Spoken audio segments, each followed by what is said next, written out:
자, 우리 요한복음 18장부터 오늘은 한 20장까지 목표를 잡고 한번 진행해 보도록 하겠습니다. 우리 이때까지 본 모습들을 보면은요, 요한복음에 이제 요한이 요단강 건너편 베다니에서 세례를 예수님께 주고 예수님께서 이제 예루살렘으로 올라와서 성전 청결을 하시게 됩니다. 그리고 겟세마네 동산 근처에 있는 감람산에서 니고데모와 만나서 이제 우리가 잘 아는 요한복음 3장 16절 말씀을 해주시기도 했고요. 그리고 4장에 예수님께서 이제 세례 받는 사건이 나타나게 되고, 그리고 5장에 베데스다 연못에서 병자를 고치는 38년 된 병자를 고치시는 일도 있게 됩니다. 6장에는 갈릴리로 가셔갖고 이제 오병이어 기적을 행하시는데, 이미 말씀드린 바와 같이 유일하게 그 요한복음에서는 여기 있는 이 갈릴리로 간 사건은 6장밖에 나오질 않습니다. 다른 갈릴리 사건들은 마태, 마가, 누가에서 공간복음에서 대부분 다뤘기 때문에 요한복음에서는 예루살렘 중심의 일들을 주로 다루고, 딱 하나 이 오병이어 사건만 한 번 더 강조를 해서 넣는 것을 보게 됩니다. 자, 이어서 7장에는 예수님께서 초막절날 방문을 하셔서 나를 믿는 자는 그 배에서 생수의 강이 흘러나리라 라고 말씀을 해 주셨고요. 8장에는 이 초막절에 계속 있었던 일이었는데요, 가늠한 여인이 왔을 때 죄 없는 자가 먼저 치라 하면서 성전에서 이런 일이 벌어졌고, 9장에서는 실로암 물가에 가서 맹인의 눈을 씻으라 라고 해서 실로암에서 맹인의 눈이 뜨는 역사가 있었고요. 10장에서는 예수님이 수전절에 오시게 됩니다. 그래서 수전절에 오셔서 바로 여기에서 또 빛 되신 분임을 나타내셨고요. 11장에는 예수님께서 저쪽으로 물러가셨다가 이 10장 40절에 세례를 받았던 장소로 물러가셨다가 이제 베다니로 오십니다. 베다니. 그러니까 베다니가 두 개예요. 요단강 베다니가 있고 예루살렘 베다니가 있는데, 예루살렘 베다니 앞에 와서 나사로를 살리는 일을 행하시게 됩니다. 그리고 12장에는 예수님께서 이제 갈릴리로 물러가셨다가 12장에는 이제 6월절이 되셔갖고 올라오십니다. 12장 1절에 마리아에게 기름 부음을 받는 사건이 일어나게 되고요. 그리고 12장 12절에는 벳바게에서 나귀를 타고 승리의 입성, 종려주일에 승리의 입성이 있게 되는 것을 보게 되고, 13장부터 우리가 지난주에 보았던 13, 14, 15, 16, 17, 15장까지는 마가의 다락방에서의 모든 강해가 시작되었습니다. 최후의 만찬이자 여러 강해가 시작되었고, 그리고 18장에 들어서서야 예수님께서 겟세마네 동산, 감람산이라고 하는 겟세마네 동산으로 가셔서 거기서 체포가 되시죠. 그리고 체포가 되신 다음에 안나스의 집에 가셔서 여기서 신문을 받고, 이어서 가야바의 집에 가고 또 신문을 받게 됩니다. 그러면서 베드로가 여기서 예수님을 모른다고 부인하고, 그리고 그 관정 성전에 있는 곳에 가서 재판을 받으시고, 그리고 나서 골고다에 있는 곳에 가서 예수님께서 죽으심을 당하시게 됩니다. 그리고 나서 여기서 무덤에 계시다가 그 다음 안식 후 첫날 부활하시게 되었고요. 부활하시고 된 뒤에 마가다락방이 있는 곳에서 예수님께서 부활하신 뒤에 나타나게 되는 것을 보게 됩니다. 마가다락방이 있는 부분들을 우리가 자세히는 안 했지만 어쨌든 도마를 다시 보게 되었고요. 그리고 마지막으로 갈릴리로 가셔갖고 내가 나를 사랑하느냐 하면서 21장에 말씀하면서 갈릴리의 사건은 6장과 21장 두 개가 나타나는 것을 보게 됩니다. 자, 우리가 그리고 지난주에는 보았던 것에서 좀 보충하기 위해서 14장 1절부터는 마가의 다락방 설교, 특별히 성령 강림에 대한 부분들 이야기해 주셨고, 그리고 대제사장적인 기도를 17장에 예수님께서 해주신 일들이 있습니다.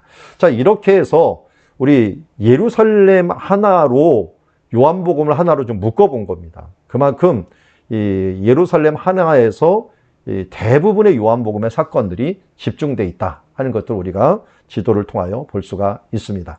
그래서 지난주에 우리가 13장부터죠. 13, 14, 15, 16, 17. 우리는 14장부터는 지난주는 보았지만 마가의 다락방이 그만큼 중요하다. 마가의 다락방이 왜 중요한가? 여기서 새 언약을 했죠. 예수님께서 새 언약을 맺으시고 그 다음에 새 언약에 성령님이 나중에 오시죠. 사도행전에 성령님이 오시면서 그야말로 새로운 시대가 시작된 거죠. 이제 예수님의 시대. 어떻게 보면은 구약은 성부 하나님의 그 십계명을 통하여 이루어지는 성부 하나님의 시대라고 한다면 이제 예수님이 오셔서는 예수님의 시대가 시작되었고요. 예수님이 하늘에 오르셔갖고 성령을 부어주심으로 말미암아 새 언약의 시대, 이제 성령의 시대가 시작된 것이 바로 마가의 다락방부터 시작을 했기 때문에 마가의 다락방의 최후의 만찬의 새 언약과 그 새 언약이 이루어지는 일들이야말로 무엇보다 중요한 일이었기에 요한복음에서는 이 부분들을 5장에 걸쳐 갖고 한 장소에 있었던 일들을 그렇게 많은 부분들을 강조하고 있었다 하는 거예요. 그러니까 다른 복음서에서는 볼 수 없는 그 부분들이 바로 요한입니다. 요한은 근데 마태, 마가, 누가, 요한을 다 본 사람이에요. 누가를 다 보고서 마지막으로 요한복음을 적었기 때문에 그가 여기서 강조해야 될 부분이 무엇인가 하는 것들을 누구보다 잘 알았기 때문에 마가의 다락방을 강조를 많이 했다 하는 걸 알 수가 있고요. 자, 오늘부터는 이제는 마가의 다락방이 끝나고 나서 예수님께서 이제는 이동을 하셔서 겟세마네 동산 쪽으로 이동하는 것들을 함께 보았으면 좋겠습니다. 자, 앞에 보면은 이제 18장 여러분들 성경 함께 보면서 보았으면 좋겠습니다. 자, 여기서 먼저 예수님이 이 말씀을 하시고, 그러니까 17장까지 말씀을 하시고 기드론 신내를 건너 가십니다. 가셔갖고 동산이 있는 데로 갔다라고 했는데요.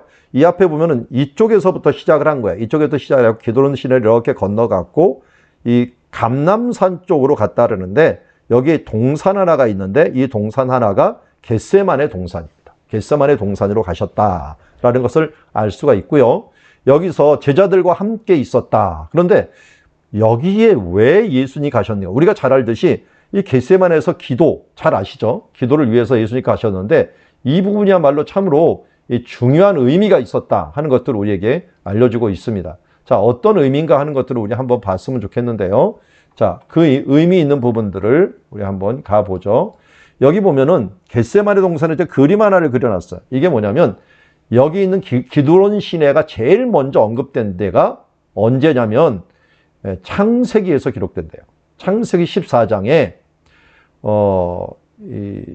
아브라함이 롯을 구하러 갔다가 돌아오는 길에 왕의 골짜기, 왕국의 골짜기, 사회 골짜기라는 곳에서 멜기세덱을 만나는 장면이 나와요.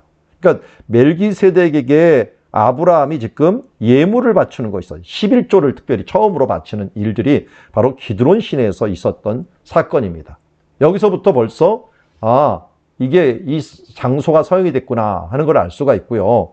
그리고 나중에 이곳에서 또 아브라함이 이삭을 데리고 와서요. 이곳에서 뭘로 올라가느냐? 모리아산으로 아들을 데리고 올라가는 사건들도 이쪽에 있었던 사건이라고 할 수가 있고요. 그리고 나서 더 중요한 장소 중에 제가 일부러 배신의 장소라고 했는데요.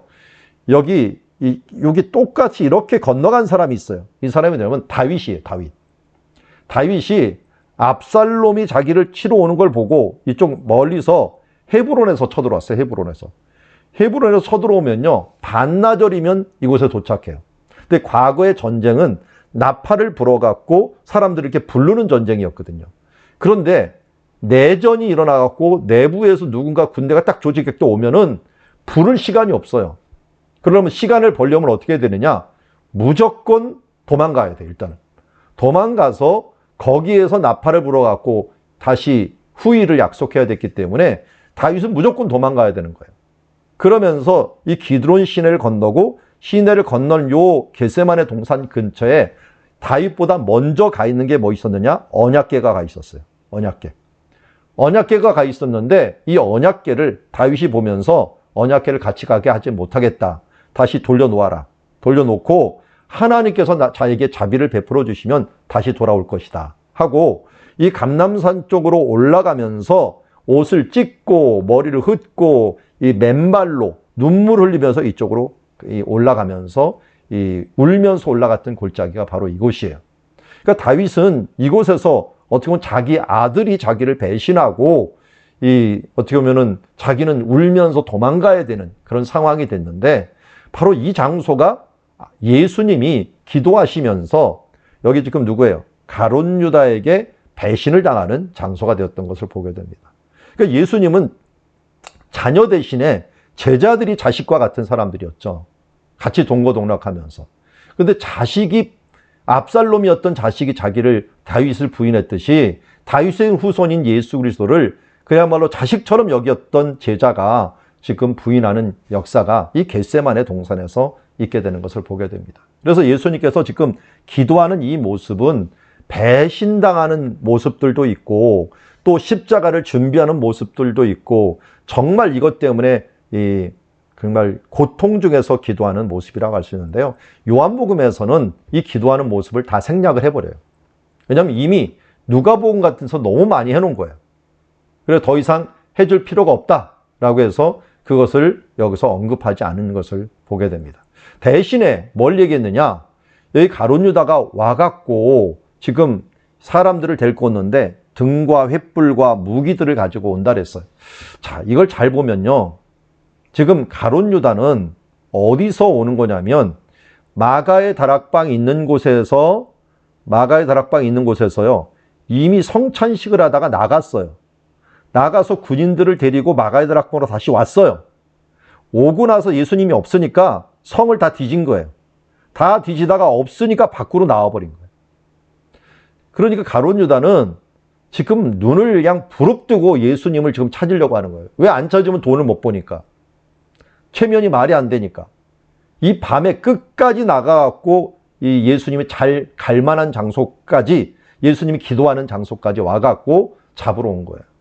그러니까 가룟 유다 이 등과 횃불을 가져오는 이 모습, 여기 보면 이렇게 그려놨죠? 등과 횃불을 가지고 오는 그 모습이 참으로 이게 집요하고 고의적이고 지속적이었다 하는 걸 알 수가 있습니다. 죄를 지어도요, 누군가에 의해서 유혹을 받는 사람들은 이렇게 죄를 짓지는 않아요.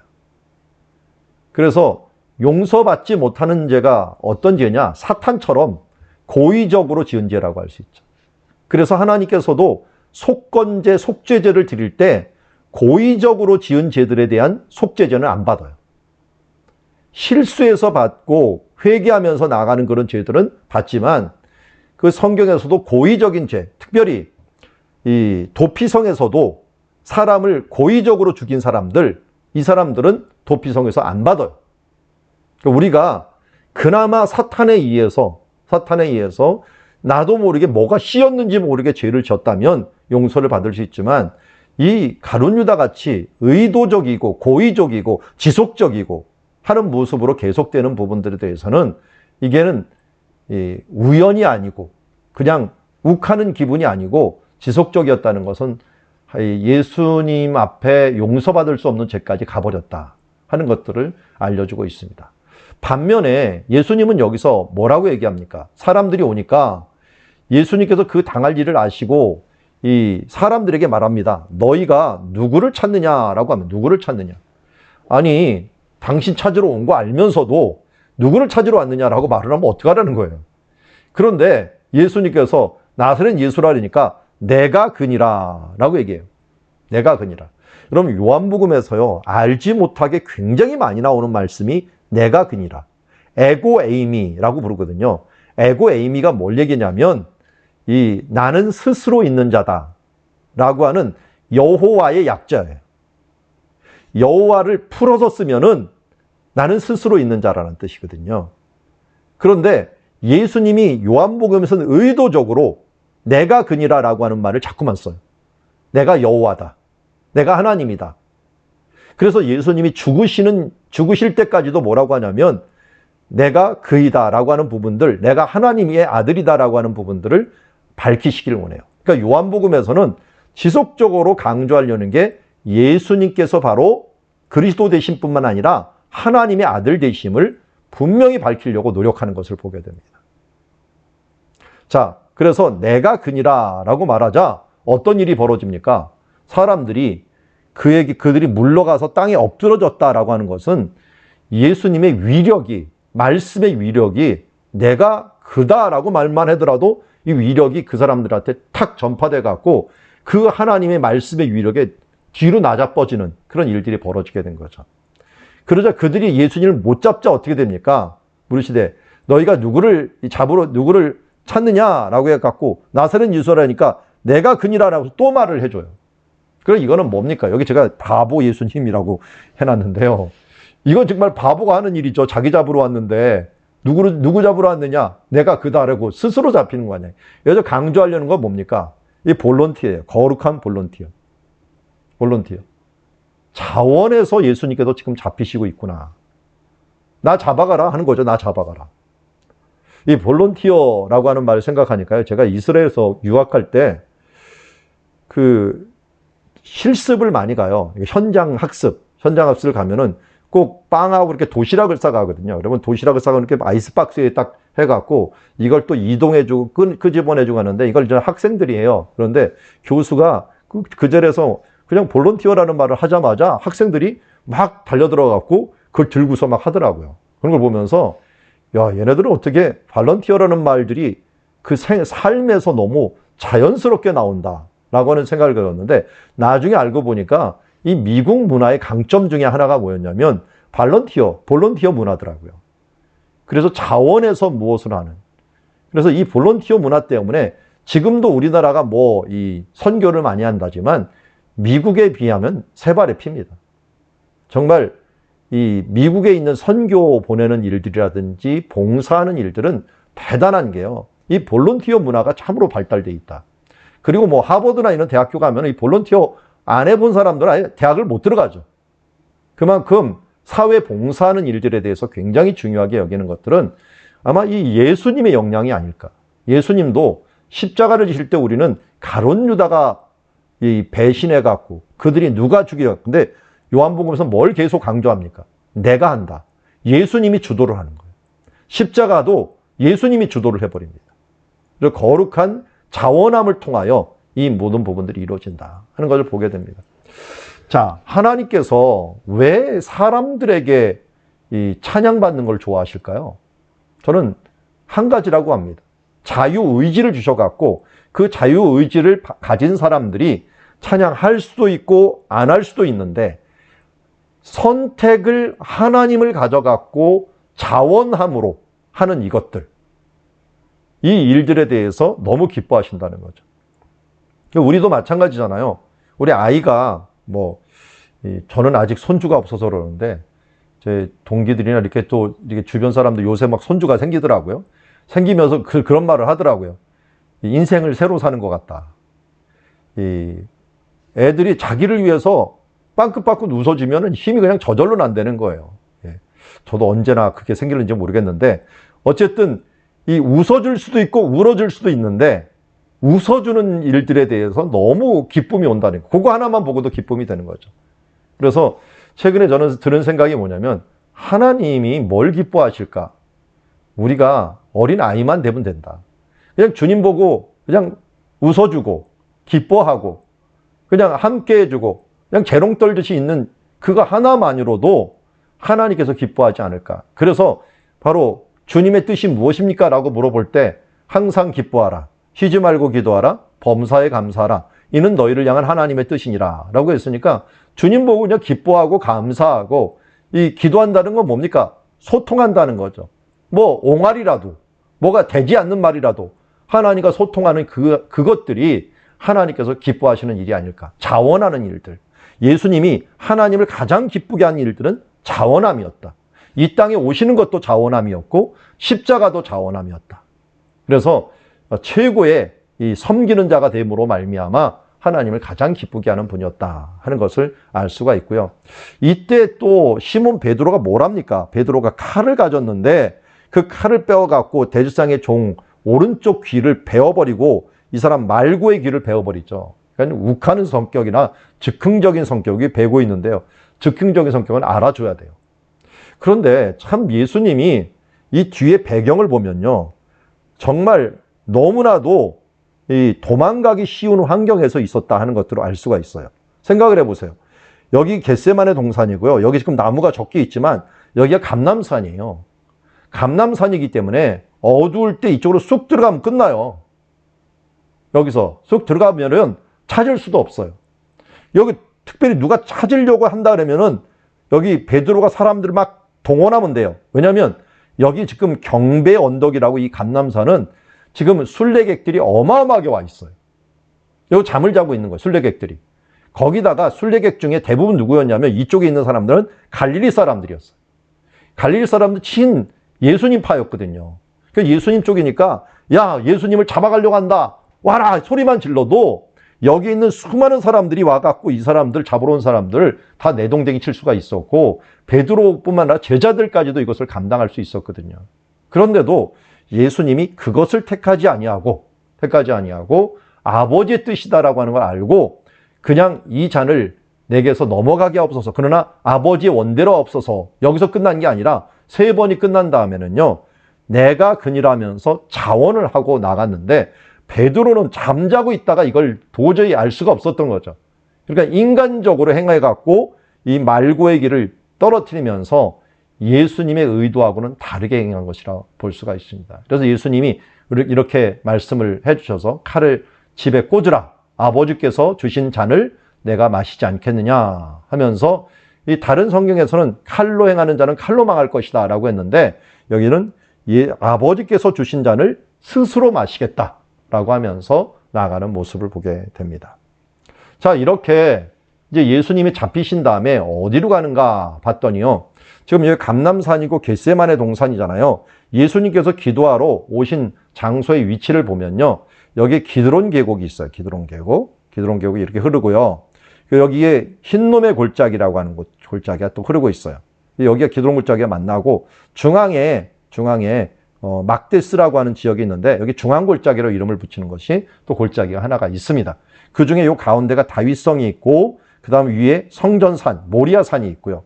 여기 윗성이라고 하는 신도시가 있는데요. 둘째 구역이라고 부르기도 하고 가야바의 지읍과 마가의 드락방이 여기에 있고요. 그리고 이쪽은 성 밖이 되는데요. 성 밖에는 겟세마네 동산이 있게 되고 이 성전 가까이에 아마 안나스의 집과 가야바의 집이 거의 붙어 있었다라고 보면 맞을 것 같습니다. 제가 안나의 집을 떨어뜨려 놨지만 거의 붙어 있었다라고 볼 수가 있고요.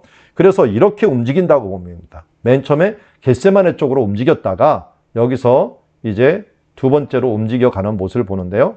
자, 이걸 지워야겠네요.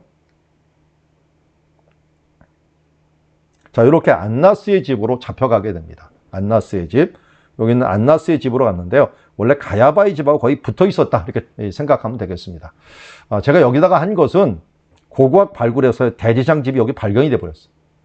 대제사장 집이. 그런데 또 이쪽 가야바의 집이라고 알려진 것도 전통적으로는 여기예요. 그러니까 어딘지는 몰라요. 대제사장 집이 실제적으로는 어딘지 모르지만 가장 유력한 지역은 여기인데 안나스의 집은 대체 어딘가. 그런데 대제사장 집과 같은 집이 여기서 발견이 됐기 때문에 여기가 추정지로 하나 해놓은 것입니다. 어쨌든 이렇게 해놔서요. 이 안나스한테 왜 갔냐라고 했는데 안나스는 그 해에 대제사장 가야바의 장인이라.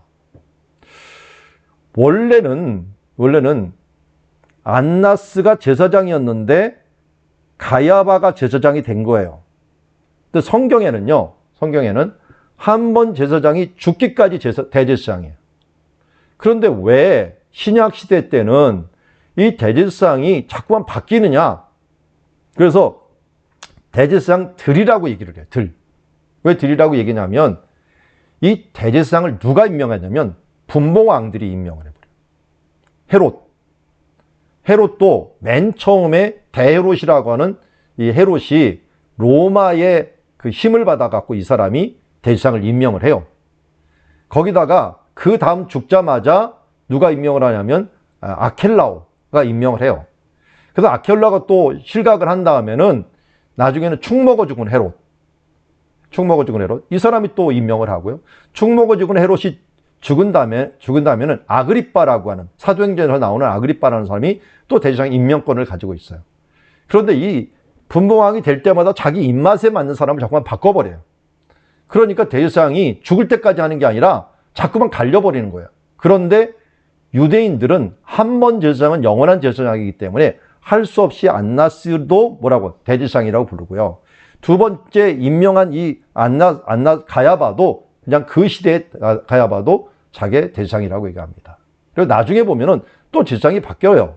이런 것들도 다 대제사장들이라고 이름을 붙이는 것을 보게 됩니다. 그래서 그런데도 불구하고 바뀌어도 인척관계를 이렇게 자꾸만 유지하는 거예요. 장인처럼 인척관계를 좀 끼리끼리 다 해먹는 거죠. 뭐 결국은. 자, 어쨌든 안나스에게 먼저 끌려갔다는 것은 요한복음에만 나옵니다. 요한복음에. 그래서 요한복음에 가니 여기에서 유대인들이 그를 신문하게 되는데, 시몬 베드로와 또 다른 한 사람이 예수를 따르니 제자는 대제사장과 아는 사람이라, 이 제자는 대제사장과 아는 사람이라 예수와 함께 대제사장 집에 뜰에 들어가고 라고 했는데, 이 다른 제자는 나중에 보면 누구예요? 요한이죠. 요한. 지금 이 저자. 요한이 어떻게 나중에 대제사장 집과 아는 사람이 될까? 대제사장 아는 사람. 세베대가 그만큼 영향력이 있었다는 걸 알 수가 있어요. 세베대의 아들들이라는데, 세베다가 갈릴리에서 대단한 부자였어요. 부자다 보니까 대제사장들 자금 지원이라든지 이런 걸 많이 해주다 보니까 이 집안하고도 알게 되는 거죠. 알게 되었기 때문에 그가 소개를 해갖고 대제사장 집에 베드로를 넣어줄 수 있었던 거죠. 그래서 예수와 함께 대제사장 뜰에 있게 되었습니다. 근데 베드로는 문 밖에 서 있는지라 이 대제사장과 아는 그 다른 제자가 나아가서 이 문 지키는 여자에게 말하여 베드로를 데리고 들어오게 됩니다. 들어오고 문 지키는 여종은 베드로를 알아본 거죠. 이 사람, 이 제자 중 하나가 아니냐 할 때 베드로는 뭐라 합니까? 나는 아니라 라고 처음 부인을 하고 여기서 불을 쬐고 있는 모습을 보게 됩니다. 자, 이렇게 쬐고 있을 때 신문이 시작되죠. 대제사장이 예수께서 그 제자들과 그 교훈에 대해서 물으니 예수께 대답하되 들어놓고 내가 세상에 말하였느니라. 모든 유대인들이 모이는 회당과 성전에서 항상 가르쳤고 은밀하게 아무것도 말하지 아니하였거늘 어찌하여 내게 묻느냐라고, 내게 무슨 말을 하였는지 들은 사람들에게 물어보라 했더니 어떻게 했습니까? 옆에서 아랫사람 하나가, 이건 뭐라는 거예요? 아랫사람 하나가 대제사장에게 이같이 대답한다 해갖고 이 글을 갖다가 이 손으로 예수를 쳤다 이렇게 치는 것들이 대제사장에게 이거는 완전히 권위를 모독하고 있다라고 하는 것처럼 이야기하면 치는 모습을 보게 됩니다. 그러자 예수님께 대답하시되 내가 말을 잘못했다면 그 잘못한 것에 증언하라. 바른 말을 하였다면 내가 어찌하여 나를 치느냐 하시더니 안나스가 예수를 결박한 그대로 누구에게 보내냐? 가야바에게 이번에는 보내게 됩니다. 그러니까 전 대제사장이었던, 여기 이 사람 대제사장은 전 대제사장이었던 안나스고요. 이번엔 현 제사장이었던 가야바에게 보내게 되는 것을 보게 되고, 그때 시몬 베드로가 또 불을 쬐고 있더니 또 한 사람이 와갖고 물어보면서 내가 제자 중 하나가 아니냐라고 했더니 부인하여 이르되 나는 아니라 하니 대제사장 중 하나가 베드로에게 귀를 잘린 사람의 친척이라 이르되 내가 그와 함께 동산에 있는 것을 내가 보았느니라 하면서 이야기했더니 세 번째 부인한 거죠. 세 번째 부인했더니 바로 닭이 2번 울게 되었다. 이건 말씀대로 내가 닭이 2번 울기 전에 3번 나를 부인하리라 하는 말씀이 이루어지는 일이라고 볼 수가 있습니다. 자, 우리가 이 모습을 보면서 뭘 좀 깨닫냐면요, 이거와 같은 거예요. 예수님과 베드로를 한번 비교해 볼게요. 비교해 보면은 예수님은 겟세마네 동산에서 어떻게 얘기합니까? 내가 그니라 라고 했는데 이 베드로는 뭐라고 해요? 나는 아니라 라고 얘기해 버리고, 또 물어보니까 내가 말했다. 사람들한테 내가 말했다 그랬더니 나는 아니라 정말 아니다 라고 하면서 예수님은 다 모든 사람 앞에서 당당하게 말하고 진행을 하는데 베드로는 회피하려고 합니다. 예수님은 책임지려고 하고, 그리고 겟세마네 동산에서도 뭐라고 합니까? 이 사람들은 보내라 라고 얘기하죠. 그래서 이 앞에 보면은 예수님이 잡히시기 전에 나왔던 일 한번 볼까요? 잡히시기 전에 보면은 이들을 보내라고 합니다. 여기에서 나를 찾거든 이 사람들은 용납하라 하면서 내게 주신 자 중에서 하나도 잃지 아니하여 싸움나이다 하신 말씀을 응하려 함이라 하면서 이 제자들을 보호하고 책임지려고 하는데 지금 베드로는 어떤 상태입니까? 베드로는 나는 아니다 라고 말을 하고 또 부인하는, 회피하려고 하는 모습을 보이게 됩니다. 자, 그때 누가복음에서는 뭐라 그랬냐면 이 베드로의 누나하고요, 이 베드로의 누나하고 예수님의 누나하고 마주쳤다 그랬어요. 누가복음에서 마주쳤다. 참 민망한 때였겠죠. 민망하다. 어느 때입니까? 예수님을 모른다고 부인하고 닭이 3번 울 때. 그리고 나가고 통곡을 했던 장소가 통곡교회, 베드로 통곡교회, 성지순례 할 때마다 가는 교회인데요. 요 꼭대기 위에 요게 있죠. 닭이 울게 됩니다. 그래서 여기 까마귀가 제가 갔을 때는요, 까마귀가 닭을 딱 쳐다보고 있더라고요. 그래서 참 신기해 갖고 봤는데 아마 베드로가 제일 싫어하는 울음소리가 닭 울음소리가 아니었을까 하는 생각 들고 평생 닭고기는 안 먹었을 가능성이 높다 하는 생각이 들어요. 자, 그만큼 이 새벽닭 울 때 괴로웠던 이 베드로였는데 정말 자기는 도망가고 회피하고 변명하려고 했고요. 예수님은 다 책임지려고 했고 이게 너무나도 비교되는 삶들을 보게 됩니다. 자, 이제 예수님께서 가야바에게서 관정으로 끌고 가니라고 합니다. 자, 여기 가야바에게 대장에게 있다가 관정으로 끌고 간다는데요. 이렇게 돼 있어요. 여기 보면은 겟세마네로 갔다가요, 안나스에로 갔다가요, 다시 가야바의 집으로 갑니다. 마가의 다락방에 있는데서 마가의 다락방과 이 가야바의 집은 거의 뭐 붙어 있다고 싶어요. 몇십 미터 떨어져 있는 거니까요.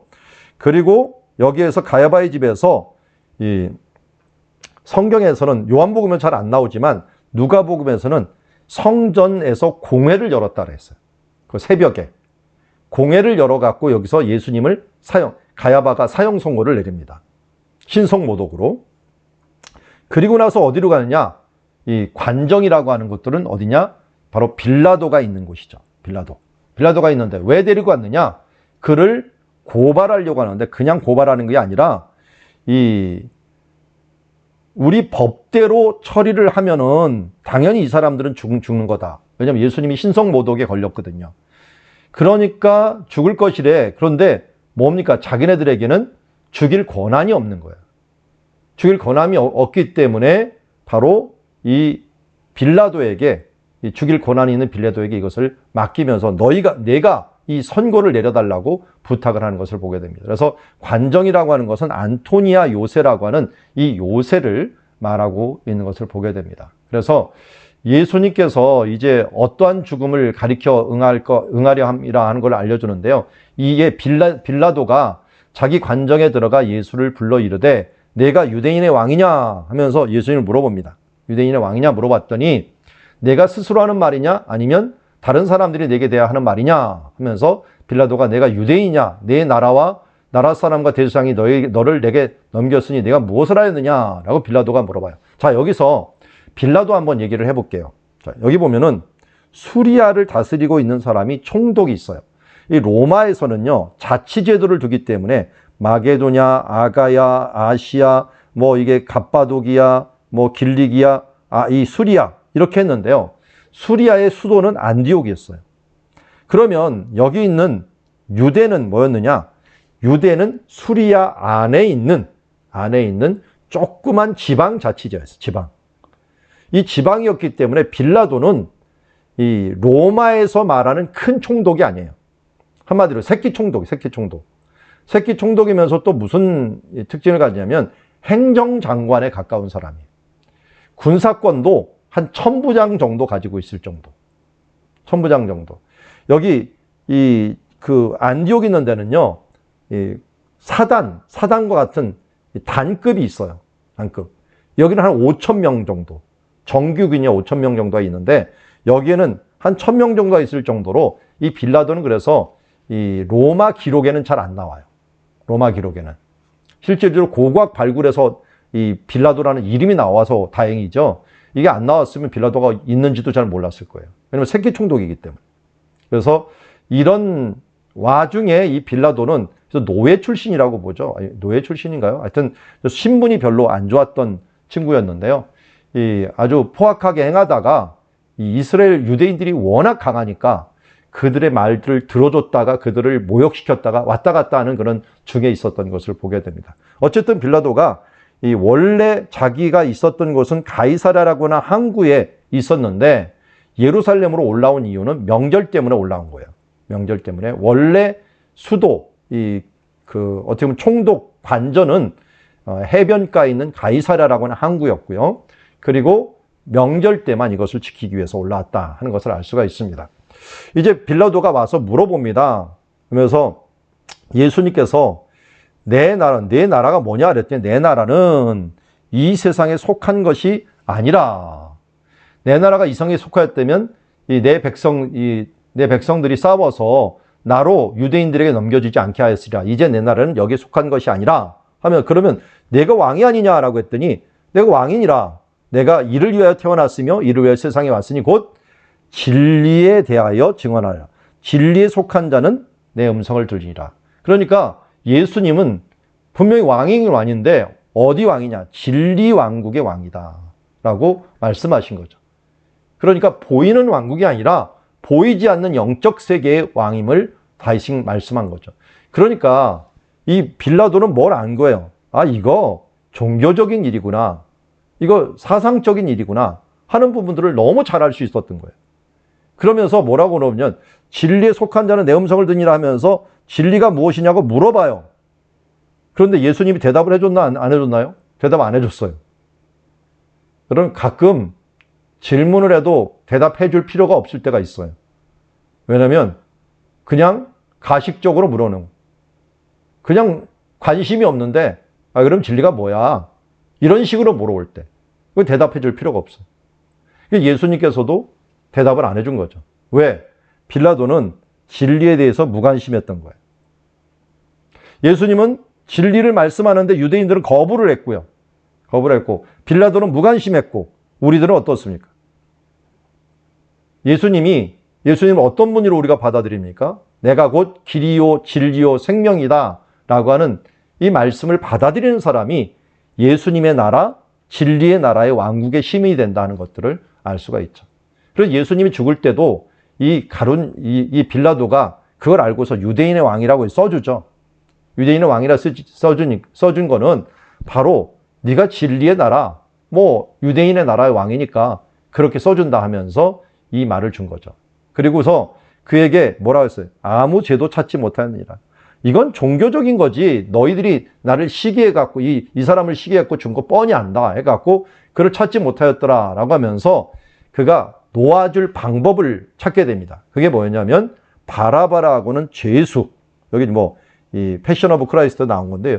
죄수를 갖다가 한 명 내어주는 것들 때문에 이 사람을 내어줄 테니까 이거 죄에 관계없는 종교적인 사람 그냥 내주자라고 시도를 한 거예요. 지금 이 빌라도는요, 정확히 말해갖고 예수님을 3번이나 놔주려고 했어요.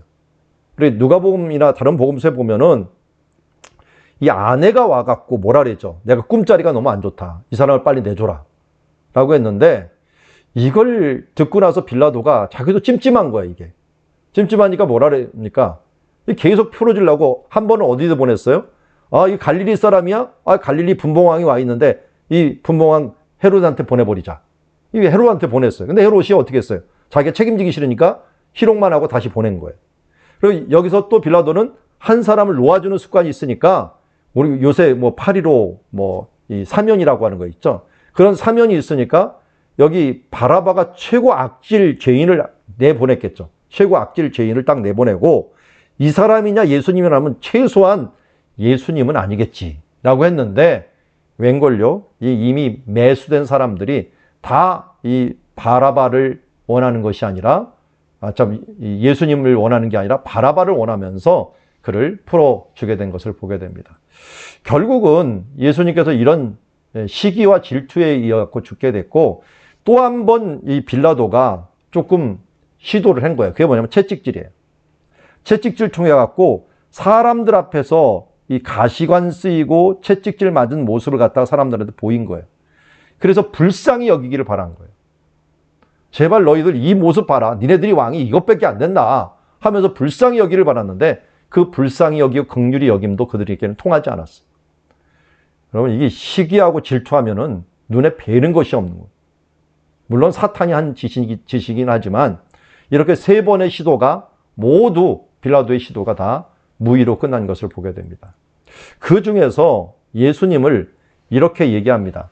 채찍질을 하고 가시관을 씌우고 나와 갖고 예수님을 보이는데요. 이 채찍질하는 이 채찍이 세 개로 돼 있어 갖고요. 이렇게 칠 때 이 살이 다 날아가 버려요. 살이 날아가 버리고 그야말로 이 살이 날아간 뒤에는 뭐까지 문제가 돼 버리냐면 전체적으로 이것 때문에 그 힘도 없어 갖고 사람들이 잘 걷지도 못할 정도로 돼 버립니다. 그래서 이거 맞아고 죽는 얘들이 많았어요. 그런데 성경에서는 신명기에서 40에 하나 감한 매까지만 하랬죠. 그러니까 39대까지. 사도 바울도 그래서 40에 하나 감한 매 맞았다 그러잖아요. 그런 것도 유대인 법에 의하면 유대인들은 40대 이상을 때리는 걸 못하게 돼서 잘못하면 죽는다는 거죠. 근데 줄을 3개로 만들어 갖고 이렇게 때리면서 더 많은 고통을 주려고 했고, 이렇게 예수님이 이때 나왔을 때는 거의 초죽음이 된 거예요. 초죽음이 된 상태였는데 사람들이 그것을 보면서 뭐라고 합니다. 보라, 이 사람이라. 이걸 이제 라틴어로 액체 호모라고 불러요. 액체 호모. 액체 호모. 보라, 이 사람이라. 예수님이 가장 불쌍하고 힘든 모습으로 사람들 앞에 섰을 때입니다. 섰을 때. 최고로 힘든 모습으로 섰을 때 바로 액체 호모라고 그랬는데, 이걸 보고 제발 너희들은 이 모습을 보고 좀 이 사람은 좀 놓아주도록 해줘라 라고 했는데 사람들이 어떻게 했어요? 소리를 질러갖고 십자가에 못 박으소서, 십자가에 못 박으소서 하면서 그것을 거절함으로 이제 그것을 할 수가 없는데, 왜냐하면 여기 말합니다. 유대인들이 뭐라고 합니까? 우리에게 법이 있으니 당연히 그는 자기를 하나님의 아들이라. 예수님이 죽게 된 가장 큰 이유, 이것은 가야바 앞에서 내가 하나님의 아들이다 라고 말을 했기 때문이다 라는 것이. 그러니까 예수님이 죽으시는 이유가 뭐냐라고 물어볼 때는 자기 자신이 하나님의 아들이라고 끝까지 주장한 거예요. 그러니까 다른 것으로는 죽을 생각이 없었어요. 예수님이. 다른 이유로는. 그 예수님이 죽고자 하는 이유 딱 하나는 하나님의 아들이라는 것을 분명히 하고 죽기를 원하셨던 거예요. 실제로 지금도 그렇죠. 인간 예수는 다 인정해요. 유대인도 인정하고 이슬람도 인정하는데 누구는 인정하지 않아요? 하나님의 아들을 인정하지 않아요. 그래서 예수님이 이걸 미리 아신 거예요. 그래서 하나님의 아들로 죽기를 원하셨고, 또 그 앞에서 가장 불쌍한 모습, 가장 비참한 모습으로 우리의 죄를 담당하기 위해서 죽으셨던 것을 보게 됩니다. 그래서 여기 보면 액체 호모, 이게 다리가 있는데요. 이건 액체 호모라는데 여기 교회가 있어요. 액체 호모라고 하는 교회가 있는데, 그래서 이 예수님의 이 모습을 사람들이 많이 그렸어요. 이것저것 많이 그렸는데, 이 페티라고 하는 사람이 그린 이 그림이 굉장히 유명합니다. 이게 독일에 있는데요. 독일의 진젤도르프 백작이라고 하는 사람, 우리 교회사를 아신 분은 좀 들어보셨을 거예요. 이 사람이 경건주의 운동을 일으키면서요, 그의 영향을 받은 사람이 귀출라프라고 하는 선교사예요. 이 선교사가 이 영향을 받아가지고 우리나라의 주기도문 와갖고 전해준 사람. 이 사람이 이 액체호마의 은혜를 받고서 이 회심이 돼갖고 다른 사람들에 전달됐고요. 이 진델로프 또 이 사람의 이 자손들에 의해서 또 영향을 받은 사람이 조지 밀러예요. 고아의 아버지라고 하고 세계대전 가운데 고아를 3만 명 이상을 기도로서, 기도의 아버지죠. 기도로서 키운 사람이라고 할 수 있죠. 그리고 감리교 창시자인 요한 웨슬리, 이런 사람들도 이 진젤도르프의 영향을 받은 사람들이에요. 근데 이 진젤도르프를 이 영향 있게 했던, 그를 변화시켰던 사람이 이 그림 하나가 그 사람들의 마음을 와닿게 만들었어요.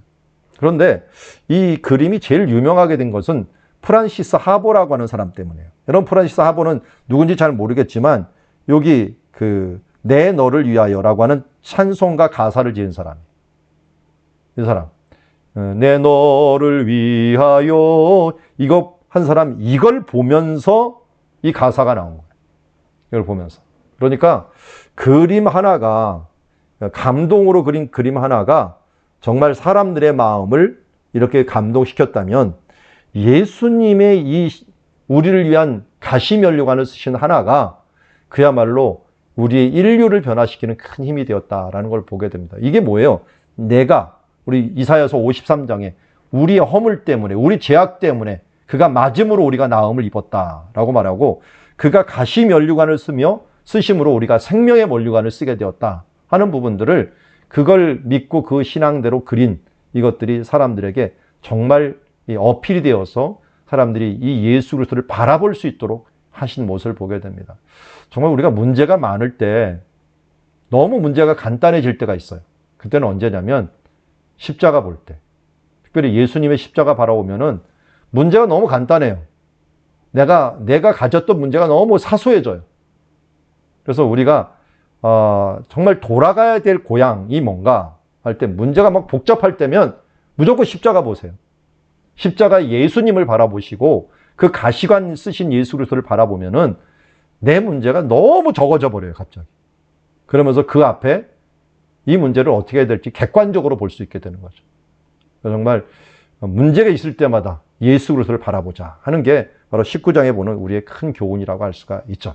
다시 이제 말씀드리지만, 빌라도가 유대인들이 예수님이 자기는 하나님의 아들이라고 하는 말을 듣고 나서 더 두려워하게 됩니다. 두려워해갖고 관정에 들어와갖고 내가 어디로부터냐라고 했더니 이제는 예수님이 말도 안 해주십니다. 그러자 빌라도가 내가 놓을 권한도 있고 또 못 박을 권한도 있다, 죽일 권한도 있다 그랬더니 대답하시되 위에서 주지시 않았다면 나를 해할 권한도 없으리라 하면서, 지금 빌라도는 자기 권한은 일을 알지만 우리가 잘 알듯이 하나님의 권한이었다. 하나님의 권한이었고, 그리고 예수님의 죽는 이유가 하나님의 아들이라고 하는 것들을 분명히 하면서 죽으셨고 자원해서 죽으셨다 하는 부분들을 알려주고 있습니다. 그래서 여기 다시 말합니다. 빌라도는 예수를 놓으려고 애썼다. 세 가지는 분명히 했어요.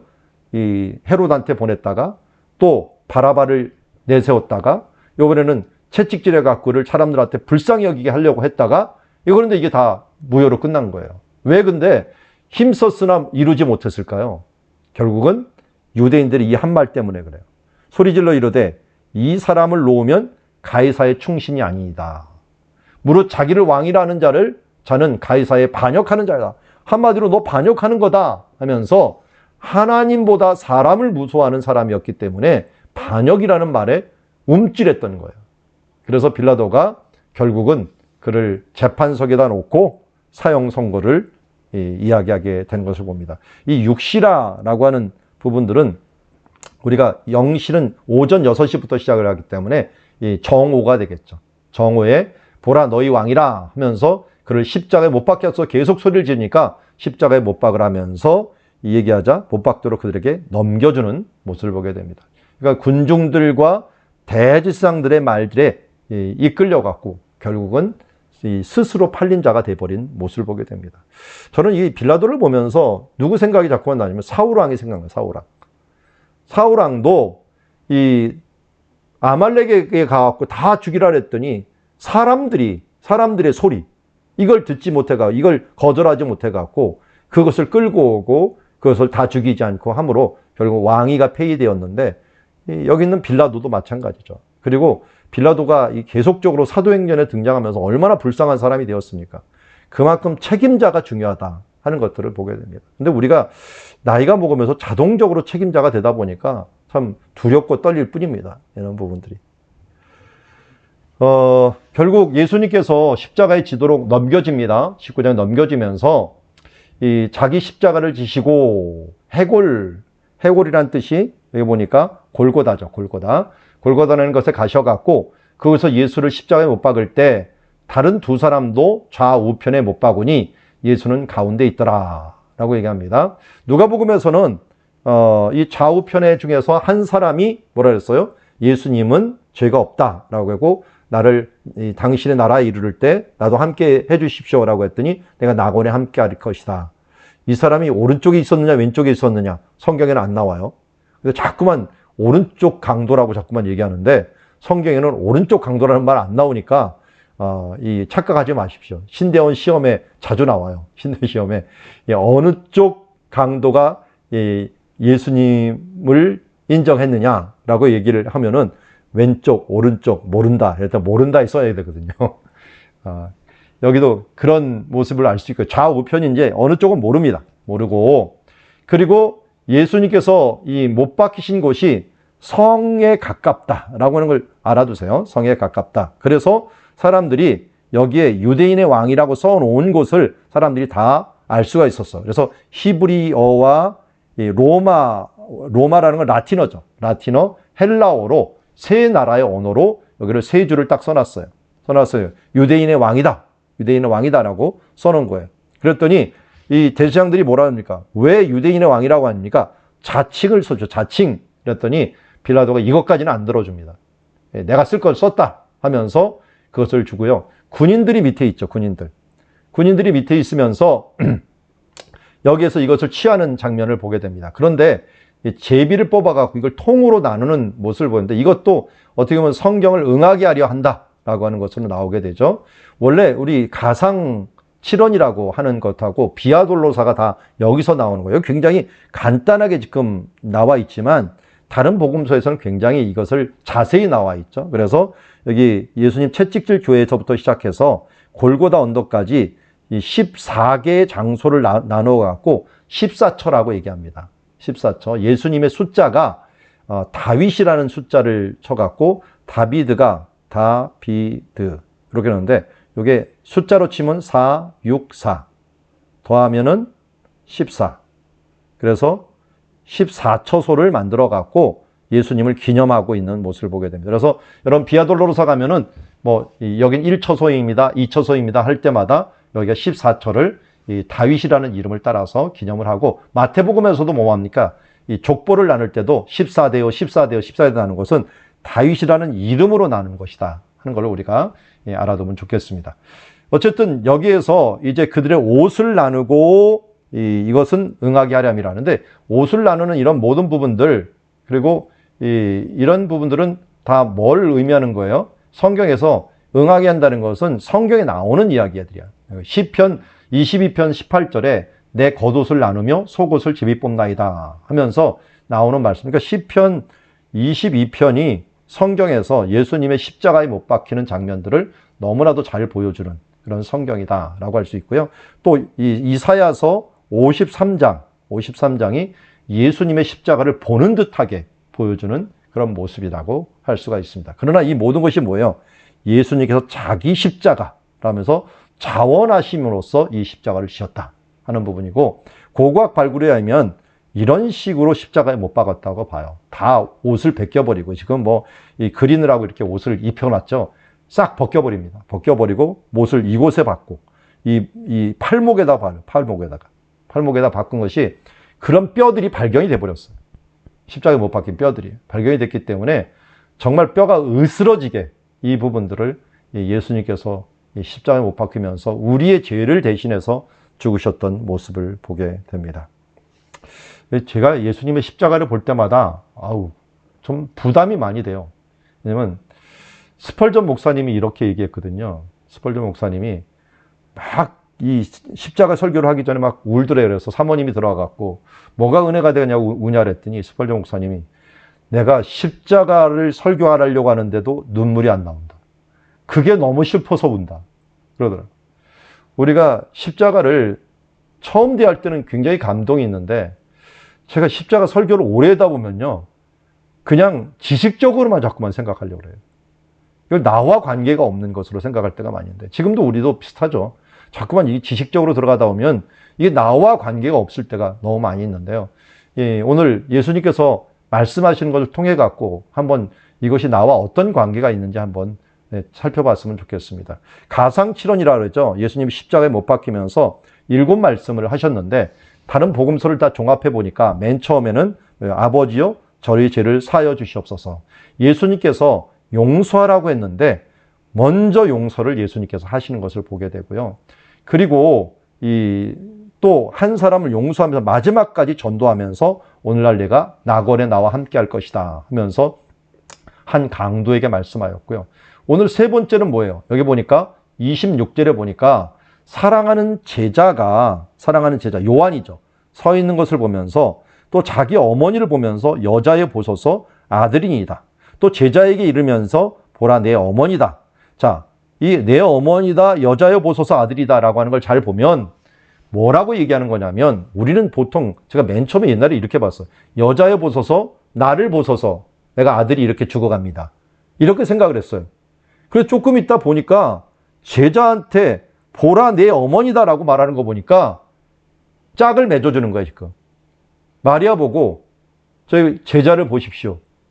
저게 이제 저 요한이 당신의 아들입니다.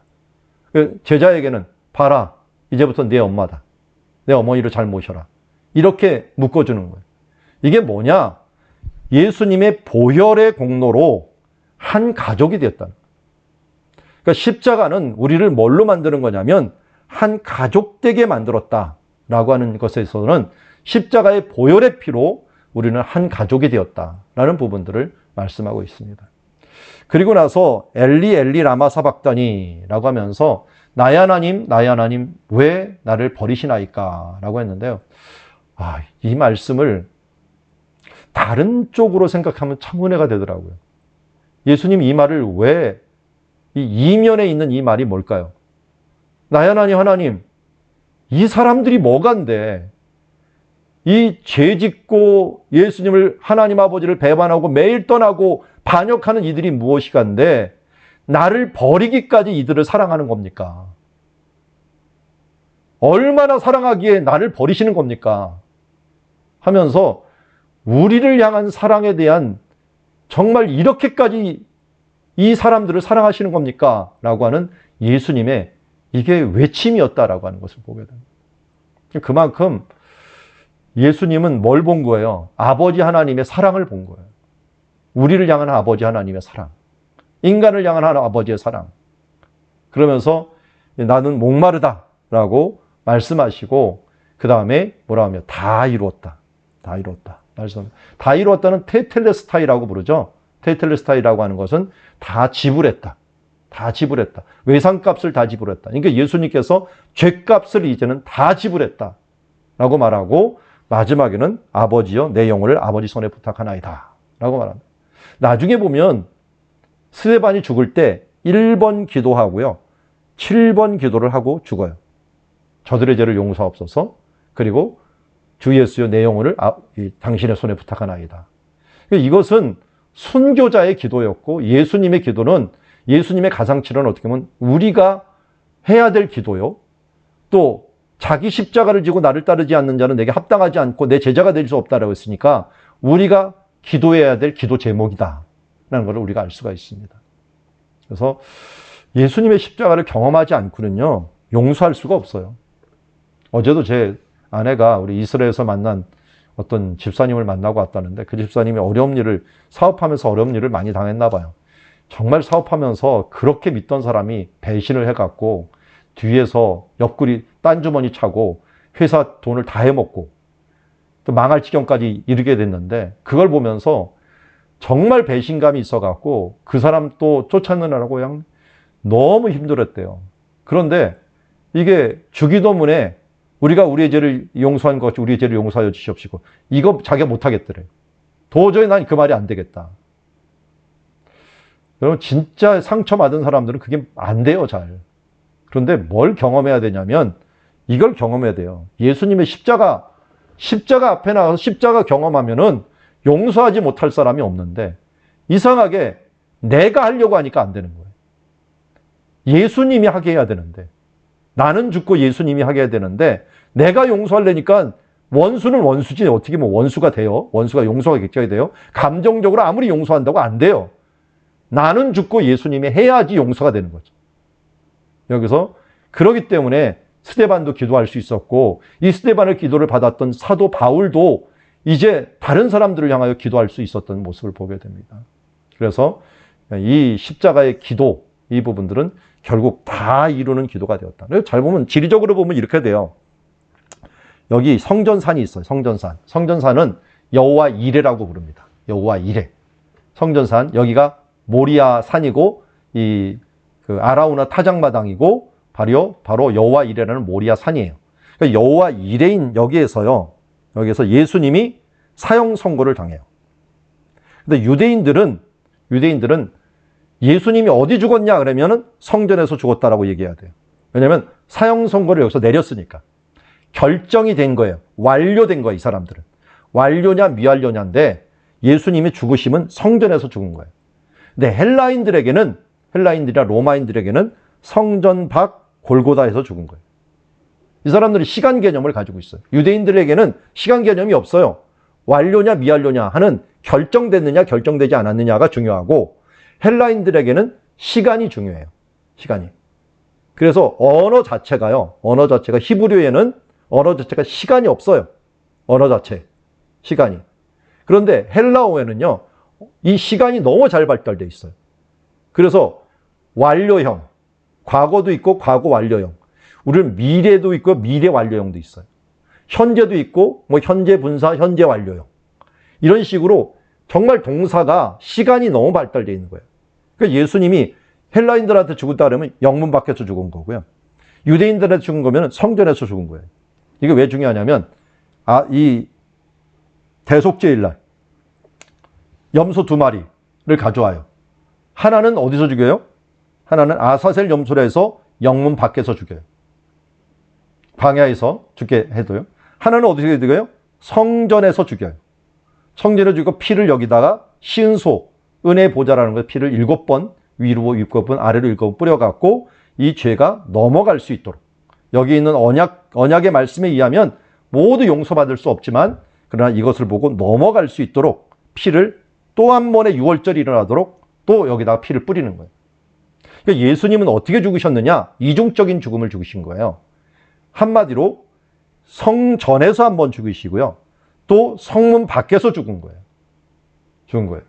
그래서 여기에는 예수님의 성전에는 화목제물이 되셨고요. 이쪽에서는 속죄제물이 된 거예요. 우리의 죄를 위해서는 영문 밖에서 죽으시고요. 우리와 하나님과의 화목하기 위해서는 바로 성전 안에서 죽은 거죠. 그래서 여호와 이레의 하나님이 되실 뿐만 아니라 이 밖에 나가서 우리의 속죄 제물이 되셔갖고 죽으신 것을 보게 됩니다. 히브리서를 잘 보면 이걸 계속 강조를 해요. 우리를 화목 제물로, 우리의 속죄 제물로. 이를 강조하는 게 예수님의 이중적인 죽음이다. 그래서 골고다 여기 가면 이 그림이 있어요. 아브라함이 이삭을 죽이는 사건. 제가 보기에는 아브라함이 여기서 분명히 죽였는데 아마 골고다에 있는 이 근처에서 이 양이 있었는지 이 양을 여기서 가져왔을 거예요. 양을 가져와서 대신해서 드렸죠. 대신해서 준비했는데 바로 이 양, 수양을 가져왔는데 이분이 나중에 예비된 예수님이었죠. 그래서 예수님이 우리의 이런 화목제물로 되심으로 말미암아 하나님 앞에 가는 길도 열어주시고 우리의 죄도 없애주시고 그래서 잘 보면 속죄일 날은 먼저 아사셀 염소를 죽입니다. 죽이고 나서 나중에 여기를 들어가요. 그래서 우리의 죄를 버리시고 그 다음에 이 성전 안으로 들어가고 하나님과의 보좌를 연결하는 일들을 행하심으로 하나님 앞에 나아가는 이런 부분들을 완성해 주신 예수님의 모습을 보게 됩니다. 자, 이제 예수님이 죽으신 날이 바로 언제냐?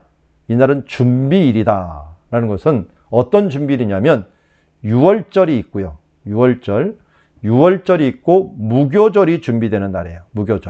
무교절이 준비되는데 예수님께서는 요 유월절 낮에 이 저녁부터 시작이 되는데 유월절이 낮에 죽으신 거예요. 그러니까 낮에 죽을 때는 저녁이 될 때는 안식을 나팔을 불면서 유월절이 시작이 돼 버려요. 유월절이 시작이 돼 버리면 빨리 이 더러운 것들을 없애야 돼요.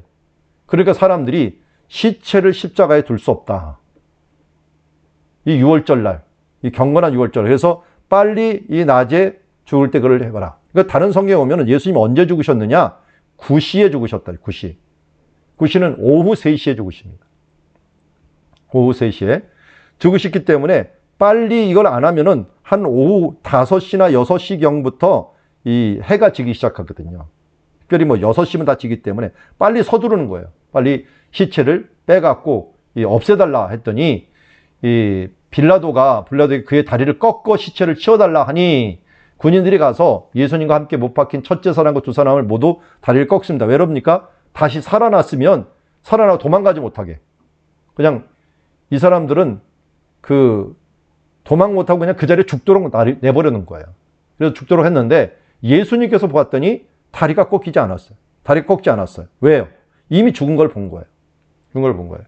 이것도 성경을 응하게 하려 함이라 라고 했는데요. 시편 34편 20절에 이 부분들이 나오고 있는 것을 보게 됩니다. 시편 34편의 20절에 그의 모든 뼈를 보호하시며 그 중에 하나도 꺾이지 아니하였도다 라고 하면서 이것도 응하게 하려 함이라 하면서 성경을 응하게 하는 부분들을 보여주고 있습니다. 또 다른 성경에는 그런 찌른 자들도 볼 것이다 라고 했는데 이 부분은 스가랴에서도 나오는 거예요. 스가랴에서 성경에 나오는 것으로 그를 찌른 자도 볼 것이다 라고 하는 부분들이 스가랴서 12장 20절에 보면은 바로 그를 찌른 바, 그를 바라보고 그를 위하여 애통하기를 하면서 찌른 사람이 바라볼 것이다 라는 것들도 이룹니다. 그러니까 예수님의 죽으심을 볼 때 자꾸만 응하게 하려 함이라, 응하게 하려 함이라. 예수님은 계속 성경을 이루며 나가는 모습을 보입니다. 그래서 예수님이 뭐라고 그전에도 했어요. 내가 이렇게 죽지 아니하면, 내가 이렇게 잡히지 않으면 성경에 행하라는 것이 어떻게 응하리요 하면서 다만 뭐 했어요? 여기서 예수님이 다리는 꺾지 않았지만 이 예수님의 허리를 찔러갖고 거기에서 피를 다 빼죠. 그래서 피와 물이 나오느라. 이 물이 나왔다라고 하는 것들은 이 의학 전문적인 사람이 얘기를 하더라고요. 피만 나오지 왜 물까지 나왔다 했더니 이 옆에서 이렇게 콱 찌르면요. 심장을 찌르게 됩니다. 심장을 찌르면 너무 힘들게 죽을 때는 이 심장에 물이 모여 있다는 거예요. 그게 압력이 있던 것이 탁 찔러버리면 이게 퍽 터지면서 쫙 뿌려진다고 하더라고요. 그러니까 예수님이 이 피를 모두 흘리신 거나 마찬가지예요. 왜요? 양을 잡을 때 피를 다 흘리거든요. 피가 뭘 상징해요? 생명을 상징하죠. 그래서 예수님께서 이 보혈의 피 생명을 우리를 위해서 다 흘림으로 말미암아 우리의 생명을 대신하신 그런 제물이 된 것입니다. 그러니까 예수님의 채찍에 맞으면 이 털을 제거하는 것과 같았고요.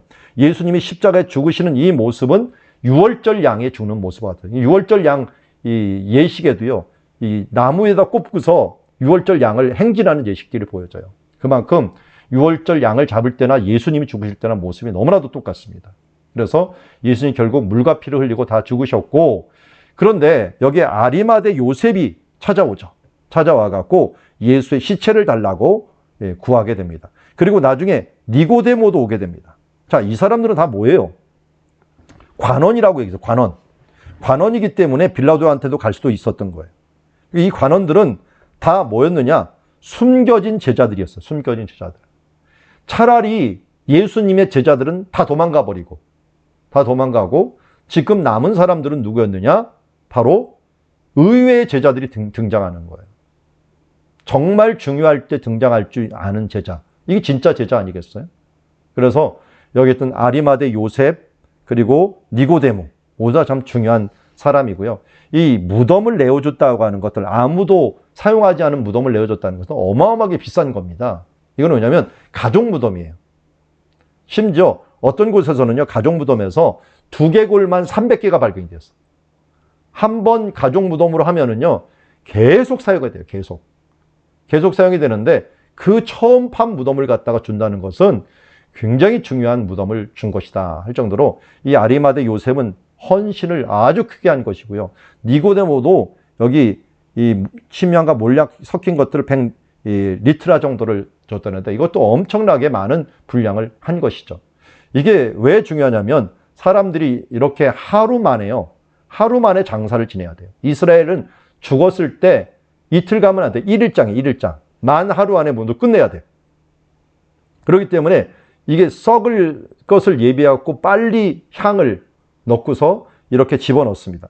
집어넣고 이 안에 돌침대가 있는데 그 돌침대에 넣고서 이 돌을 굴려갖고 막고 한 1년을 두면요. 사람이 썩어요.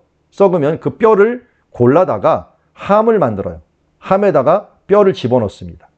그리고 나서 요걸 동굴에다가 굴을 하나 파고 하나씩 집어넣는 거예요. 그래서 유골함이 되는 거죠. 유골함.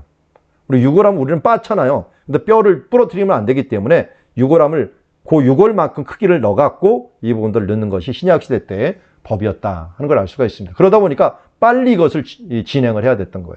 진행을 했기 때문에 바로 아리마대 요셉이 신속하게, 그리고 니고데모가 이 다른 사람 보든 말든 이거 자기네 관원들이 죽인 거 아니에요. 그런데도 이것을 빨리 진행하는 것을 보게 됩니다. 그래서 예수님이 십자가에 못 박힌 곳에 동산이 있고, 동산에서는 아직 장사하지 않은 새 무덤이 있었다.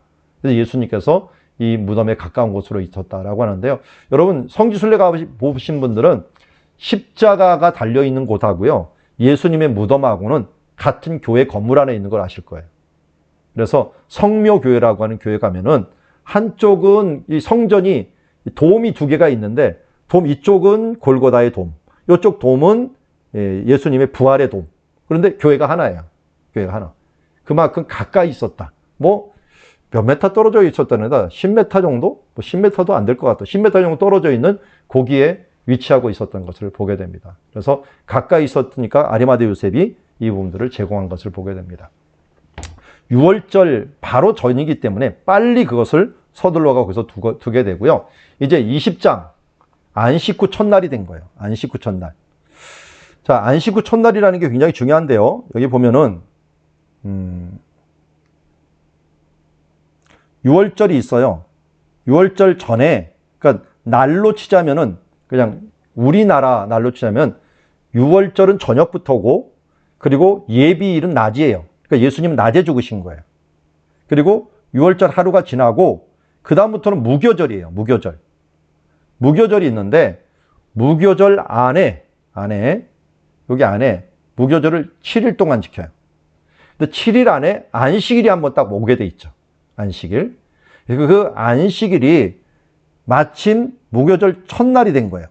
첫날이 안식일이 돼버린 거예요. 그 안식 후 첫날이 뭐냐면 초실절이에요. 초실절. 만약 안식일이 여기 끝에 있었다 그러면 이 맨 첫날이 초실절이었을 거예요. 근데 예수님이 이 죽으신 때가 6월절이 금요일이었고, 또 이 무교절이 토요일부터 시작이 되었고, 이 토요일부터 일이 초실절이었던 거예요.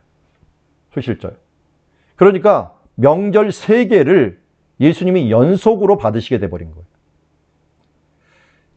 죽자마자 바로 저녁부터 6월절이 되었고, 그 다음 날이 무교절이 시작이 되었고, 무교절의 첫날이 안식일이었어요. 그 안식 후, 무교절 안에 있는 안식 후 첫날이 바로 초실절인데, 예수님 초실절에 부활을 하신 거예요. 이게 안식 후 첫날. 그러자 무교절 두 번째 날이 되겠죠. 무교절 두 번째 날. 이 바로 초실절이 됐기 때문에 이 예수님이 이 부활하신 날을 여기 보면은 뭐라 하냐면 안식 후 첫날이라는 표현을 쓰고 있습니다. 안식 후 첫날. 그게 마침 또 안식일 다음 날이었기 때문에 또 중요한 날이라고 볼 수가 있습니다.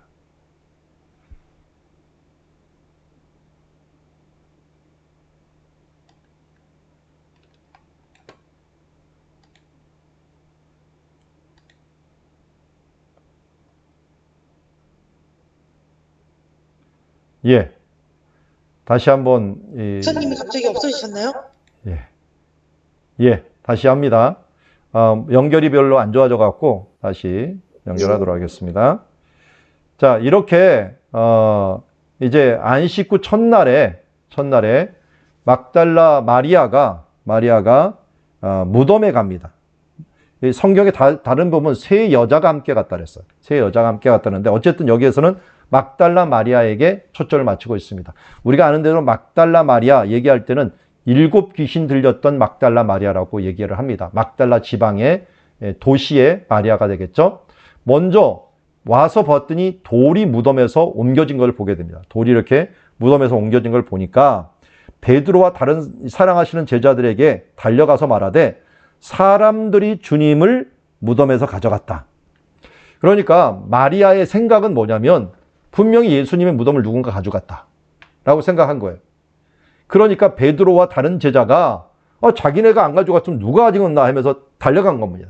달려갔더니 먼저 요한이, 다른 제자라는 요한이 먼저 갔는데 베드로가 행동은 항상 빨랐죠. 왜냐하면 앞에 이르러 갔고 요한이 쳐다보고 있는데 베드로는 어떻게 했어요? 그냥 곧장 직행을 해버린 거야. 아니로. 직행을 먼저 해갖고 들어와 봤더니 이 베드로가 더 빨리 들어가서 먼저 무덤에 이르러 보고 굽으려 세마포가 놓인 것을 보았으나 들어가진 않았더라. 다른 복음에 보면 세마포가요, 그냥 놓인 것이 아니라 이게 가지런히 놓인 거예요. 가지런히. 여기 세마포가 놓였는데 사람이 쏙 빠져져 버리고 세마포만 이렇게 있는 거예요. 가지런히. 아니, 이거는 사람이 나오려면 이거 세마포를 둘둘둘 빼야 될 거 아니에요. 뺀 게 아니라 이것만 싹 없어지는 바람에 이걸 보고서 어떻게 돼요? 예수님이 살아난 것을 믿은 거예요. 다른 데로 들어가 보고 믿었더라. 예수님께서 이거는 뭔가 특별한 일이 있었구나. 이 사람을 데려간 게 예수님을 지금 가져간 게 아니구나 하는 것을 알게 된 거죠. 알게 된 겁니다. 그래서 목사님, 화면 공유가 안 보이는데요, 갑자기? 저만 안 보이나요? 화면 공유가. 다시 하겠습니다. 네, 감사합니다. 자, 잘 보이시죠? 네. 예. 자, 그래서 여기서 이제 그때야 무덤에 들어가서야 그들이 믿었더라 라고 말씀하고 있습니다. 자, 20장 마지막으로 갈 때 이게 사탄의 지금 방해가 심하네요. 은혜가 더하려고 하니까. 예, 마지막까지 최선을 다해 보겠습니다.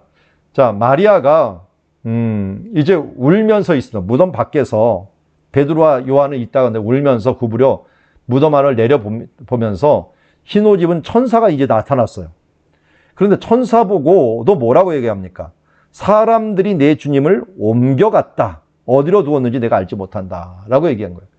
그러니까 이 마리아의 생각은 끊임없이 누군가 가져갔다는 거예요. 누군가 가져갔다. 라고 계속 얘기하니까 그때 이제 마리아가 다른 복음에서는 얘기한 게 있어요. 그렇지만 이때는 이제 예수님이 나셨어요. 예수님께서 이 뒤를 돌이켜 예수께서 서 계신 것을 보았는데 예수인지 알지 못하고 여기서 동산직인 줄 알았던 거예요. 그래서 그에게 뭐라 그럽니까? 주여, 당신이 옮겼거든. 동산직이 당신이 옮긴 거 아닙니까? 그랬더니 내게 이르시소. 그러면 내가 가져가겠나이다 하면서 끝까지 예수님이 살아났다는 이유보다는 누군가 옮겼다라고 얘기를 합니다. 그래서 예수님의 부활 교회 가면요, 여기 마리아가 만나는 장면을 이렇게 조각품으로 만들어 놨는데, 가면은 재미나요. 이쪽에서 교회가 있는데, 이쪽에 교회가 하나가 있고요. 이쪽에 교회가 하나가 있어요. 이쪽 교회는 예수님의 무덤교회예요. 무덤교회고, 여기는 천주교회가 하나가 있어요. 천주교회는 그런데, 여기 교회가 있으면 교회 밖이에요, 밖. 원래 교회 안에 있는 예수님 무덤은 이 정교회에서 주로 차지했어요. 그리스 정교회. 이게 왜 그러냐면, 그리스 정교회가 죽음을 각오하고 이슬람이 쳐들어왔는데 교회를 끝까지 지킨 거예요. 강제로 그것을 못 뺏은 거예요. 그래서 그리스 정교회였는데 이 천주교회, 이 로마 카톨릭 교회는 십자군 전쟁을 했잖아요. 그러니까 그들이 왔을 때 도망가 버린 거예요. 도망가니까 지분이 없어져 버린 거예요. 이 지분이. 나중에 들어왔으니까 이 교회 들어갈 수도 없어서 옆에다가 교회 하나 딱 채워놓고 이 부활의 기념회 갖고 막달라 마리아 기념 만난 그 교회다 이렇게 갖고 여기다가 기념해 놓은 것을 보게 됩니다. 어쨌든 지금 마리아는 계속적으로 오해하고 있어요. 오해하고. 그렇지만 이 그녀의 강점은 뭐였어요? 그녀의 강점은 사모함이에요. 사모함. 하나님의 나라에 대한 사모하는, 더 사랑하는 자가 예수님을 본 거죠, 사실은. 사모하고 사랑하는. 그러나 오해가 있었어도 그가 애통하고 어찌할까 했는데 그 사랑이 결국은 예수님을 만나게 했고 이 예수님을 만나게 해서 증인되게 만들었던 것을 보게 됩니다. 그래서 결국은 이때 예수님께서 바로 마리아에게 마리아야 하고는 자기를 드러내셨고 그 다음에 히브리 말로 랍비오니까 하면서 예수님께서 이르시되 나를 붙들지 말라 내가 아직 아버지께로 올라가지 아니하노라 너는 내 형제에 가서 이르라 라고 말했고요. 그래서 예수님께서 다시 아버지께로 올라간다 했고요. 막달라 마리아가 어떻게 했습니까? 내가 주를 보았다 하고 주님께서 이렇게 말씀하신 것을 이르렀다. 증인이 되었다는 거죠. 그러니까 막달라 마리아가 어떻게 보면 부활의 현장에 있어서는 최고로 빛나는 여인이 되었다. 왜요? 가장 사모하고 가장 사랑하는 사람이 그 역사의 주인공이 되었다 하는 것을 우리가 알 수가 있습니다. 그러자 제자들에게는 안 나타났느냐? 제자들에게는 나타났어요. 안식 후 첫날 이제 저녁이 되었어. 저녁. 새벽에 일이 일어났는데 저녁에 제자들이 유대인들을 두려워하여 문을 닫고 있었습니다. 아마 뭐 마가의 다락방 있는 곳이 이런 곳에 있었겠죠. 닫았더니 예수께서 오사 가운데 서서, 자, 가운데 서서라고 하는 것을 보면은 예수님 이때부터는 부활의 몸이 뭐예요? 시간과 공간을 초월하고 있는 모습을 보게 됩니다. 특별히 공간을 초월하는 모습을 보게 됩니다. 그래서 너에게 평강이 있을지어다. 예수님이 하신 첫 번째 말이 샬롬입니다. 샬롬. 샬롬. 너에게 평강이 있을지어다 하고 손과 옆구리를 보이시니 제자들이 믿었더라. 이렇게 이르시되 또 한 번 너에게 평강이 있을지어다 하고 또 뭐라 합니까? 나도 아버지께서 나를 보내신 것 같이 나도 너희를 보내라 하고서 그를 향하여 숨을 내쉬자 이르되 성령을 받으라 라고 말씀합니다. 성령을 받으라. 그러니까 한마디로 예수님이 주신 말씀이 뭐냐면 평강을 먼저 주시고 너희가 이제 증인이 되라. 나도 너희를 보낸다. 세 번째는 내가 증인 되기 전에 성령을 받으라. 이건 사도행전하고 똑같죠. 성령이 너희에게 임하시면 너희가 권능을 받고 예루살렘과 땅까지 이르러 내 증인이 되리라 라고 하는 부분들을 예수님이 부활하시자 제자들에게 이미 한 말이었어요. 이걸 승천하실 때도 또 한 번 강조했다라고 하면서 심지어 너희가 성령을 받으면 어떤 능력까지 이루어지냐? 너희가 죄를 사하면 사하질 것이요 누구든지 그대로 두면 그대로 있으리라 라고 하면서 이 에스겔에 있는 말씀처럼 내가 전했는데 그들이 안 믿으면 그들이 책임이 지지만 너희가 정하지 않으면 너희가 바로 책임을 질 것이다 라고 하는 말씀이 나오기도 하고요. 요 전에 또 뭐가 있었겠어요? 여기 있는 엠마오 가는 제자들도 만나는 장면이 낮에 있었던 것을 보게 됩니다. 낮에. 다른 복음서에 나온 것들은 안 나오고요. 여기서는 요한복음에서는 이 부분만 나와 있는 것을 보게 됩니다. 그리고 저희 교회가 바로 2021년 그래서 이 말씀을 받아서 주의 사랑으로 서로 화답하자라고 했는데 예수님께서 바로 이런 말씀처럼 서로 이 화평을 좀 코로나 시대 때 우리가 해야 될 것들이 뭐냐? 평강이 있을지어다 하면서 성령을 받으라 하면서 서로에게 화답하는 모습으로 살아가는 모습이 정말 필요하다 하는 것을 알 수가 있고요. 이때 없었던 사람 한 명가 있죠. 도마. 의심 많은 도마. 도마가 있는데 이 도마가 또 그때 따라서 없었어요. 그러자 이 다른 제자들에게 이르되 우리가 주를 보았다라고 했더니 내가 그 손에 못자국을 보며 내 손을 그 못자국에 넣으며 그 손을 그 옆구리에 넣어보지 않고는 믿지 못하겠노라. 이게 이 체험을 해야만 믿는 사람들이 있어요. 간접 체험으로 아는 사람도 있지만 체험을 하면서 믿는 사람들은 체질에 따라 틀린 것 같은데요. 참으로 이런 말을 했기 때문에 하나님이 어떻게 됐어요? 이 여드레가 지나갔고 예수님이 직접 나타났어요. 직접 나갔고 또 문이 닫혔는데 또 들어왔어요. 그래서 또 평강을 이루며 도마에게 이르되 내 손가락을 이리 내밀어 내 손을 옆구리를 넣어보라. 그리하면 믿음이 없는 자가 되지 말고 믿는 자가 되어라 하면서 도마가 이때 이제 엎드려서 뭐라고 얘기합니까? 나의 주님이시며 나의 하나님이십니다 하면서 이게 도마는 또 신앙 고백은 확실히 합니다.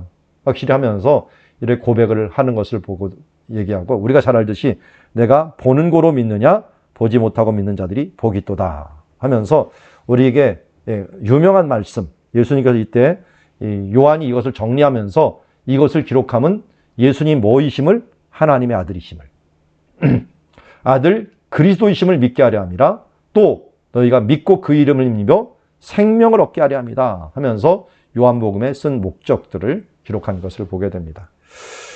여기 지금 도마의 이제 그 그림들 이런 많이 있는데요. 도마가 영어로 하면 토마스입니다.